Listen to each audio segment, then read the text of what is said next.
Herzlich willkommen zu einem neuen Video von 55 Parts.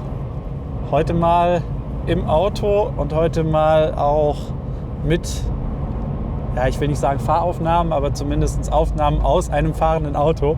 Nicht immer nur stehen, wie ihr es sonst so gewohnt seid. Und zwar, da es zeitlich ganz gut gepasst hat und auch das Wetter mitspielt, wollten wir euch heute mal mitnehmen auf ein Kundenprojekt oder euch ein Kundenprojekt vorstellen. Ist so in dem Umfang ein Projekt, welches wir in den letzten Wochen und Monaten relativ häufig bauen durften für verschiedene Fahrzeuge. Und zwar haben wir hier einen BMW M2. Kein M2 Competition, sondern noch den alten, das originale Modell mit dem N55. Das Modell oder das Fahrzeug hier hat einen Wagner Evo 1 Ladeluftkühler, eine HJS Downpipe, eine Klappenabgasanlage, ich glaube sogar 3,5 Zoll, ist auf jeden Fall sehr laut.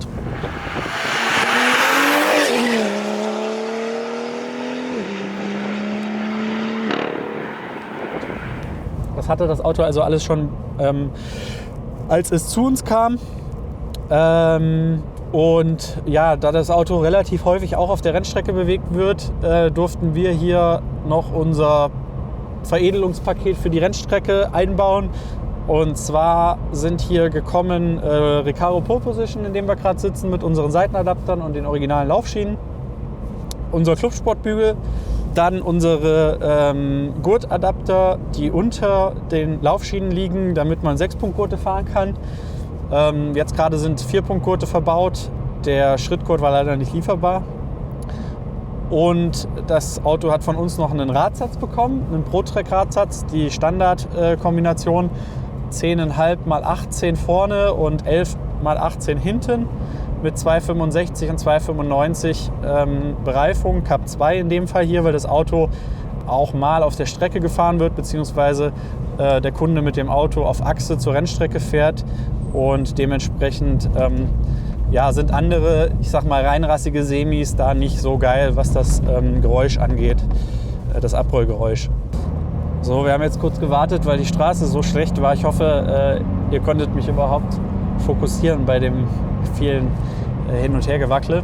Ansonsten hat das Auto von uns noch eine Bremsbelüftung bekommen. Da haben wir eine coole Bremsbelüftung für den M2, die vorne neben den Ladeluftkühler kommt, dort die Luft abnimmt, wo quasi ja, ungenutzter Raum ist in der Stoßstange und dann halt mit einem Schlauch an unsere Ankerbleche. Der Kunde hier fährt die originale Bremsanlage mit anderen Belegen. Je nach Fahrstil, je nach Strecke kann man das mit der Belüftung auch ganz gut fahren. Wenn man natürlich überwiegend Rennstrecke fährt, dann empfehlen wir eigentlich immer unsere AP-Anlage. Ja, ansonsten, wie gesagt, wollen wir euch einfach mal hier mitnehmen. Aus meiner Sicht echt ein cooles Fahrzeug, weil es ist tatsächlich so, die M2 N55 sind relativ günstig, weil dann doch viele den Competition bevorzugen. Und man kann hier mit ja, einer kleinen Kur, nenne ich es mal, ein relativ performantes Auto hinbekommen. Was ich noch vergessen habe, das Auto hat einen KW Clubsport auch. Ist aus meiner Sicht auch so ein Must-Have eigentlich bei den Autos, wenn man mal auf der Rennstrecke fährt, damit man eben auch mehr Sturz an der Vorderachse einstellen kann. Ja, ansonsten fährt das schon echt sehr, sehr cool. Ich meine, M2 kennen wir haben selber einen M2 Competition. Das ist vom Fahrverhalten im Prinzip nichts anderes. Und was der N55 halt am besten kann, ist halt Sound.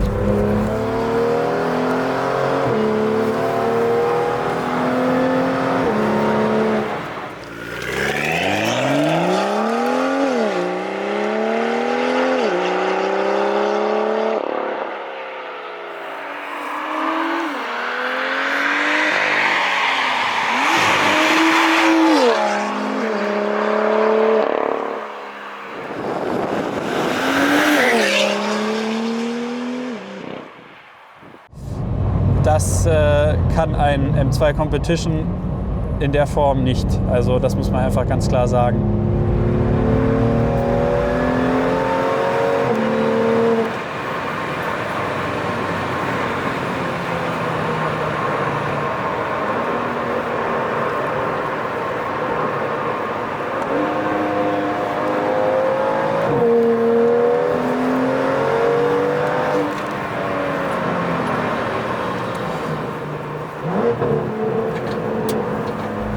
mir gerade einfällt, was der gute Kollege hier noch bekommen hat, ist ein neues Lenkrad.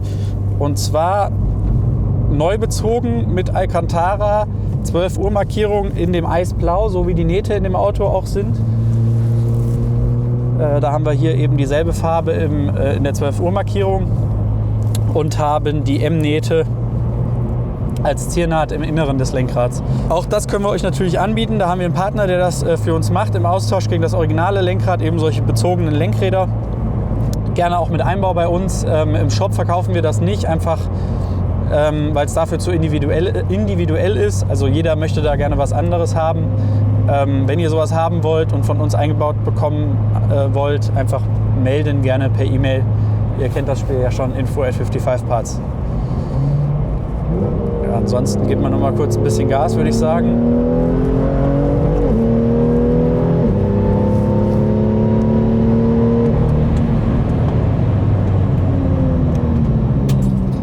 Also wie gesagt, soundtechnisch. B58 ist auch sehr geil, hat halt diese Tiefe, also ist natürlich auch Geschmackssache. Viele mögen ja vom S55 dieses metallische, das sich so ein bisschen anhört wie so ein E46, dieses Cola-Dosen-artige, nenne ich es mal. Bei meinem M2, da kommt auch noch ein Video, da haben wir ja die Equal Length Midpipe verbaut. Das ist so ein bisschen die Geheimwaffe gegen dieses Cola-Dosenartige, blecherne, damit er sich so ein bisschen mehr wie der hier anhört. Aber man muss sagen, egal was man macht, so ein S55 hört sich aus meiner Sicht nie so geil an wie der hier, einfach weil der hier eben einen Turbolader hat, die Abgase durch ein dickes Rohr rauskommen und das macht halt diesen Klang so geil, dumpf und tief. Der B58 ist ja ähnlich, ist ja auch ein Single-Turbo, aber für meinen Geschmack ist der M55, was Klang angeht, echt so mit das Beste, was man machen kann.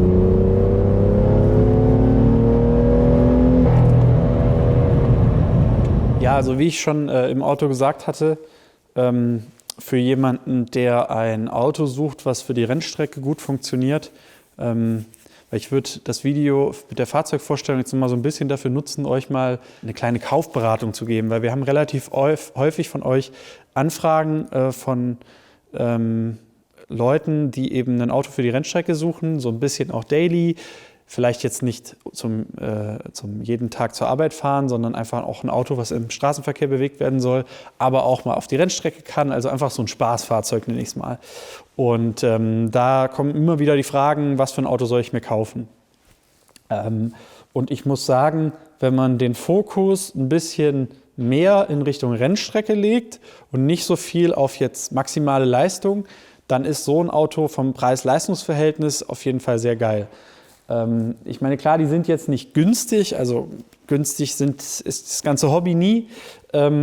Ich glaube, man kriegt die aktuell so zwischen, ja, ich glaube, die günstigsten fangen tatsächlich so bei 32 bis 35 an. Und ja, das ist halt vom Wert her schon echt gut. Die leiden halt vom Preis her unter dem M2 Competition, weil wie gesagt, der S55 ist dann doch in vielerlei Hinsicht der bessere Motor. Aber wenn man eben auf die Rennstrecke will und man möchte jetzt nicht unbedingt über 500 PS fahren oder über 450 PS, dann ist man mit so einem Auto echt gut bedient. Und man muss einfach sagen, für ein Auto, was auf der Rennstrecke fährt, braucht es auch einfach nicht so viel Leistung. Also da vertun sich viele. Es denken immer alle, man braucht Unmengen an Leistung, auf der Rennstrecke gut zu fahren. Klar, es gibt Rennstrecken, da kommt man mit viel Leistung, wird man gleich eine ganze Ecke schneller, die gibt's. Aber grundsätzlich muss man auch mit so einem Auto erstmal klarkommen. Und die meisten, und auch ich zähle mich dazu, haben gar nicht das fahrerische Können, so ein Auto voll auszureizen, gerade wenn es noch Semis drauf hat und ein Fahrwerk und so weiter. Also von daher aus meiner Sicht echt eine Empfehlung. Das Coole daran ist halt, dass wir hier ein M-Modell haben. Also es ist immer so ein bisschen die Frage, soll ich vielleicht einen 140 kaufen? Und ich würde euch empfehlen, wenn ihr Mehrwert auf Rennstrecke legt, dann schafft euch sowas an, weil ihr da auch einfach vernünftig Reifen unterkriegt durch die breiten Kotflügel. Wenn ihr mehr Wert auf Alltagstauglichkeit legt, auf Leistung, auf Beschleunigung, dann ist der 140 vielleicht die bessere Wahl.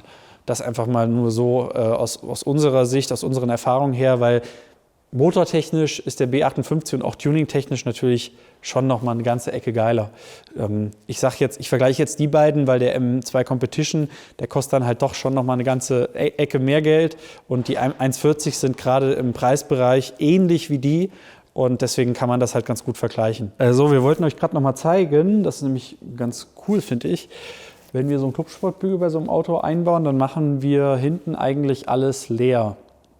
Oder was heißt alles? Wir reißen jetzt nicht alle Dämmmaterialien raus, aber wir nehmen die Rücksitzbank raus, wir nehmen die Türpappen raus, also außen das, was an der Seitenwand dran geklipst ist. Wir nehmen die Teppiche raus, ja, und sonst halt alles, was da irgendwie so rumfliegt. Hier haben wir übrigens von einem anderen Auto auch die Innenausstattung, die ist jetzt hier nicht komplett, aber das hier müsste die Innenausstattung sein von dem Auto. Und hier haben wir halt mal alles drin, was wir im Prinzip ausbauen und den Clubsportbügel oder um den Clubsportbügel dann wieder einzubauen. Und wollten das einfach mal wiegen, um euch mal zu zeigen, was da an Gewicht am Ende eigentlich rausfliegt. Haben hier unsere Waage, die null ich mal gerade, damit ihr auch seht, dass das so passt.